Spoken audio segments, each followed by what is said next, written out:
জামায়াত আমির আজকে ঘোষণা দিয়েছেন, যেখানে জামায়াত ও ৮ দল একসাথে আজকে পল্টনে সমাবেশ করে সেখানে বলেছেন যারা জুলাই বিপ্লব মানবেন না তাদের জন্য ২০২৬ সালে কোনো নির্বাচন নাই বলে হুঁশিয়ারি করে দিয়েছেন বাংলাদেশ জামায়াত ইসলামীর আমির ডাক্তার শফিকুর রহমান। তিনি বলেন, আমাদের দাবি কম এবং খুবই সুস্পষ্ট। প্রথমত দাবি হচ্ছে জুলাই সনদকে স্বীকৃতি দিতে হবে। যারা জুলাই বিপ্লব মানবেন না তাদের জন্য ২০২৬ সালে কোনো নির্বাচন নাই। ২০২৬ সালে নির্বাচন দেখতে হলে আগে জুলাই বিপ্লবকে স্বীকৃতি দিতে হবে। আর জুলাই বিপ্লব স্বীকৃতি হলেও জুলাই সনদের আইনি ভিত্তি দিতে হবে। এই আইনি ভিত্তি ছাড়া কোনো নির্বাচন অনুষ্ঠান হওয়ার কোনো সম্ভাবনা একেবারে। এর আগে সৈয়দ আবদুল্লাহ মোহাম্মদ তাহের তিনিও বলেছেন যে ফেব্রুয়ারিতে নির্বাচন হবে না। এখন জামায়াত আমিরও ঠিক একই ঘোষণা দিল। আসলে কি আপনারা কি, যে এতদিন ধরে বিএনপির পক্ষ থেকে বলা হচ্ছে যে আপনারা বিভিন্ন দাবির ধোয়া তুলে নির্বাচনকে পেছাতে চান, নির্বাচন বানচাল করতে চান, আজকে জামায়াত আমিরের বক্তব্যে সেটাই কি প্রমাণ হলো? দেখুন, উনি বক্তব্যটা আপনি পড়েছেন এবং স্পষ্ট বক্তব্য উনি দিয়েছেন। জি, আমাদের যে অভ্যুত্থানটা হয়েছে 36শে জুলাই, ছাত্র জনতা মিলে যে বিপ্লবটা হয়েছে, অন্যতম দাবি ছিল আমাদের রাষ্ট্র সংস্কার করতে হবে। দেখুন, আওয়ামী লীগ যে 15 বছর রাষ্ট্র ক্ষমতায় ছিল, এই রাষ্ট্র কি স্বাভাবিক ছিল? রাষ্ট্রের কোনো সাংবিধানিক প্রতিষ্ঠান কি আওয়ামী লীগ তার অবস্থানে রেখেছে? লক্ষের উপরে পুলিশ বাহিনী ছিল।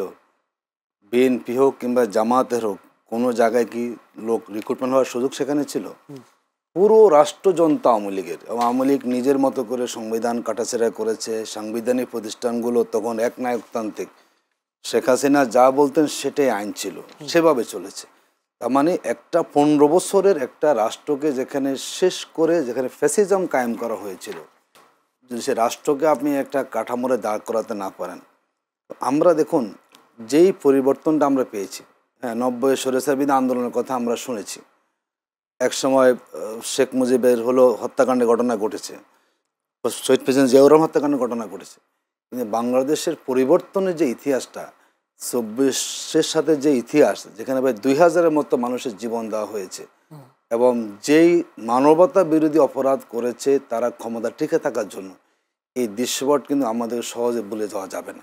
এবং তার মধ্যে দিয়ে বলা যায় রাজনৈতিক দলগুলো সবাই কিন্তু অপ্রস্তুত ছিল, যে বিপ্লব সেখানে হয়ে গিয়েছে। তার ভিত্তিতে আমরা একটা ইন্টারিম গভর্নমেন্ট আমরা পেয়েছি, এবং এই সুযোগটা বাংলাদেশ আসলে আর কখনো পাবে না আমাদের কাছে মনে হচ্ছে ওদের ভবিষ্যৎ। আমি একটা প্রশ্ন করি এখানে, জুলাই সনদের আইনের ভিত্তির মধ্য দিয়ে কি আসলে প্রশাসনের সব লোক ঠিক হয়ে যাবে? হবে না। কিন্তু আপনি একটা জায়গা তো আসছেন, দেখুন, যদি আপনি আইনের ভিত্তি না দেন, আপনি 84টি বিষয়ে আপনি ঐক্যমত হলেন, আপনি কাগজে লিখলেন, আমরা স্বাক্ষর করলাম, এটা গুরুত্ব কি বলুন তো আপনি আমাকে? এটা কি কাগজে আছে? এর মধ্যে 48টি হচ্ছে সংবিধান সম্পর্কিত, তার মানে হচ্ছে এই সংবিধান হচ্ছে not of dissent. Note of dissent. এখন ধরুন আপনি যদি এটা কাগজে লিখেছেন, স্বাক্ষর করলাম, এটা আপনি মানলেও পারেন, না মানলেও পারেন, ভিত্তিটা কি?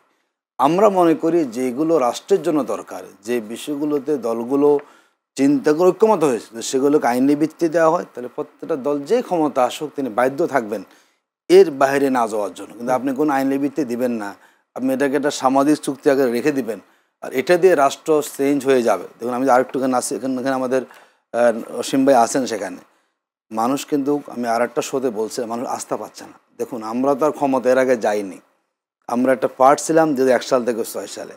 ক্ষমতা 2 মেয়াদে পুরো টাইম বিএনপি ছিল, মানুষ কিন্তু তা ভুলে যায়নি যে ক্ষমতা আসার পরে কী করে কোনো একটা দল তার চেষ্টাই করে যে ক্ষমতা কী করে রাখার জন্য আরও কীভাবে কুক্ষিগত করা যায়।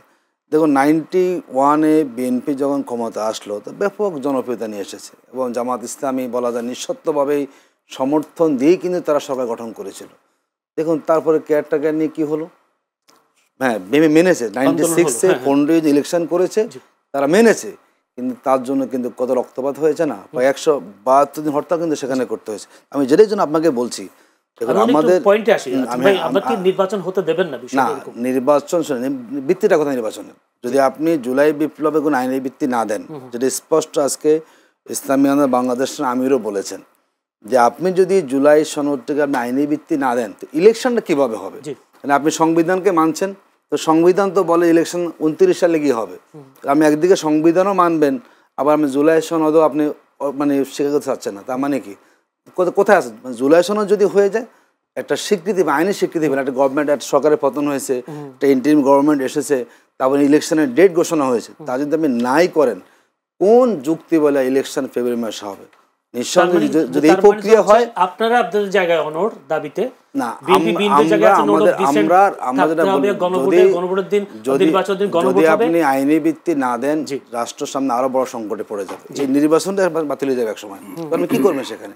যেটা বিপ্লব হয়েছে, এটা বিপ্লবের সেখানে ঘটনাগুলো ঘটেছে, মানুষ জীবন দিয়েছেন, সেটাকে আমি আইনি ভিত্তি দিয়ে গণভোট মানুষ দেন। আমরা তো রাজনীতি করি, মানুষ রাজনীতির পার্ট না। আমরা বলি আমরা আমাদের পক্ষে রাইট, বিএনপি বলে বিএনপি রাইট, জনগণের কোনো রাইট আছে না? আপনি দেন জনগণের কাছে জিনিসটাকে। জনগণের কাছে আমরা কেউ যাচ্ছি না, এই যে যাচ্ছেন গণভোটটাই তো প্রমাণ করে। গণভোটটাই জনগণ না, গণভোটটাই তো আপনি যখন যদি আমরা একমত না, বিএনপি একমত না, আমরা আমাদের লজিকটা উপস্থাপন করছি, ওনারা আমাদেরটা বলছেন, তার মানে জনগণ ঠিক করবে আসলে সেখানে রাষ্ট্রটা কোন দিকে ঘুরে ফিরে একই কথা যে নির্বাচনের আগে আপনারা গণভোট চান। এবং দেখুন এখন যদি আপনি আপার হাউসটা আপনি মনে করেন, যেহেতু আপার হাউসে আবার নোট অফ ডিসেন্ট দিয়েছে, ওনারা মহিলা আসনের ভিত্তিতে মানতেছেন ওইভাবে, আমরা বলছি যে নিম্নকক্ষের ভোটের আলোকে সেখানে হতে হবে। যদি আপার হাউস আপনি মেনেই নেন, তাহলে যদি আপার হাউসকে আপনি মানেন, তাহলে কিভাবে আপার হাউসটা হবে ইলেকশনের দিন গণভোট সেখানে হয়?